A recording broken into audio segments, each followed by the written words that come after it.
शुरू कर दिया हुकूमत में बैठे लोगों से कि आपने तो बेरोजगारी दूर करने का वादा किया था, आप तो बेरोजगारी दूर नहीं कर सके। सवाल इस बात पर उठने लगा कि आप तो महंगाई खत्म करने की बात कह करके आए थे सत्ता में, लेकिन महंगाई को 4 गुना बढ़ा दिया। आपने ये भी कहा था कि हम न खाएंगे न खाने देंगे, और चोरी, बेईमानी, घूसखोरी, कमीशनखोरी सदा सर्वदा के लिए खत्म कर देंगे। लेकिन मोदी जी आपकी सरकार में, आपके शासन में इतनी बेईमानी, इतनी चोरी, इतनी घूसखोरी आज तक इस आजाद भारत में कभी नहीं थी। पहले घूस चुपके से उंगली के इशारा करके और धीरे से टेबल के नीचे से पकड़ लिया जाता था, लेकिन आज घूस का तरीका बदल गया है। सीने पे चढ़कर और दावेदारी के साथ जो काम पहले 50 रुपए में हो जाता था, अब 500 रुपया देने के बाद भी मुंह टेढ़ा रहता है। सरकारी कार्यालयों में दौड़ते दौड़ते लोग परेशान हो जाते हैं। थाना दिवस, तहसील दिवस, कहीं भी गरीब की कोई फरियाद नहीं सुनते। अधिकारी पोंछ हिलाते हुए अपनी अपनी वफादारी दिखाने के लिए पीछे पीछे गए।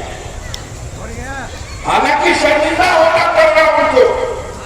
मैं सैदपुर में एक गांव पर मीटिंग कर रहा था और उसी के सामने से इतना 27 गाड़ियों का काफिला गुजर रहा था। पूरी वीडियो रिकॉर्डिंग, गाड़ी धीरे करा के नजारा देखते हुए गए, क्योंकि जब आ रहे हैं तो समझ रहे हैं कि जो उनके मुशावर परस्त लोग हैं जितना झूठ बोल के चढ़ाते हैं, तो उन्होंने हो सकता है बताया होगा, कुछ उम्मीद जगाया होगा, लेकिन वो देख के जैसे आंखें फटी की फटी रह गई कि एक इंटीरियर देहात में एक किराए पर एक बिखरी हुई जमीन पर, जहां माकूल इंतजाम नहीं था, हजारों लोग मर्द औरत कड़कड़ाती हुई धूप और लू में अफसर अंसारी को सुनने के लिए खड़े हैं और मैं बोल रहा था, उनका काफिला गुजर रहा था। 1 मिनट तो उनकी निगाहें हमारे सभा की तरफ रही, दूसरी मिनट वो दूसरी तरफ बगीचा देखने लगे। बगीचा देखने लगे, सायरन की आवाजें गूंजती रही। अब गुजर जाने के बाद मैंने जनता से पूछा, बताओ जो पढ़े लिखे हो या ना पढ़े लिखे हो, हमें तो कहा जा रहा 3 गाड़ी से ज्यादा नहीं चल सकते, और ये 27 गाड़ी का काफिला और सायरन बजाते हुए, बत्ती जलाते हुए, ये कानून सम्मत है? सारी जनता थू थू करने लगी। जिस तरह से जुल्म और सितम लोगों पे बेगुनाह लोग, जिसके नाम के पीछे लीजिए कि मुख्तार गैंग का मेंबर है, उस बेचारे के उसके साथ क्या क्या सलूक कर दिया जाएगा और किया गया। हमारे साथ जो हुआ हम तो उसे झेले, लेकिन गाजीपुर के साथियों एक बात कहना चाहता हूं, जितना भी सितम ढाया गया उसको बर्दाश्त किए, कभी इस बात की कोशिश नहीं किए कि इस संघर्ष के दौरान हम आपको या आवाम को या अपने समर्थकों को अपनी ढाल बनाएं।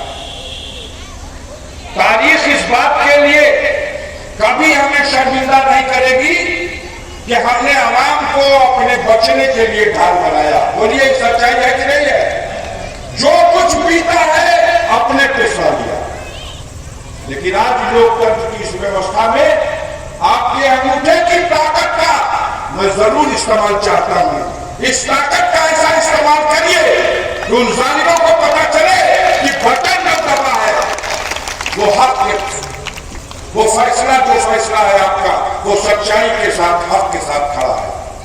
और इस दौर में इन जालिमों के सामने कोई सोच ले कि मैं छुप जाऊंगा, मैं बच जाऊंगा, तो ये बिल्कुल नामुमकिन है।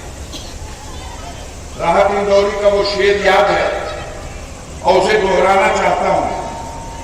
लगेगी आग तो आएंगे घर कई जग में, यहां पर सिर्फ हमारा मकान थोड़ी है। उसी में आगे उन्होंने ये कहा था, यहां की मिट्टी में यहाँ की मिट्टी में शामिल सभी का खून है। यहाँ की मिट्टी में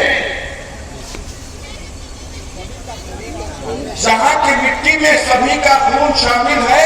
किसी के बाप का हिंदुस्तान थोड़ी है। तो आप और अब जिंदगी के नाम पर मरने का वक्त है। अपने लहू में आज संवरने का वक्त है। अब जिंदगी के नाम पे मरने का वक्त है। इंसानियत हुसैन है और ये दौर है यजीद एक और करबला से गुजरने का वक्त है। अब जरूरत इस बात की है,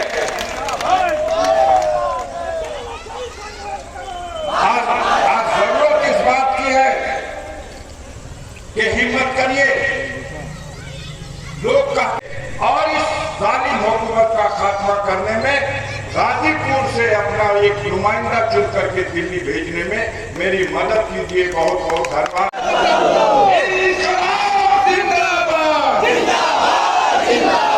इंडिया का बंधन जिंदाबाद। बहुत शुक्रिया, धन्यवाद। जय भीम, जय भारत।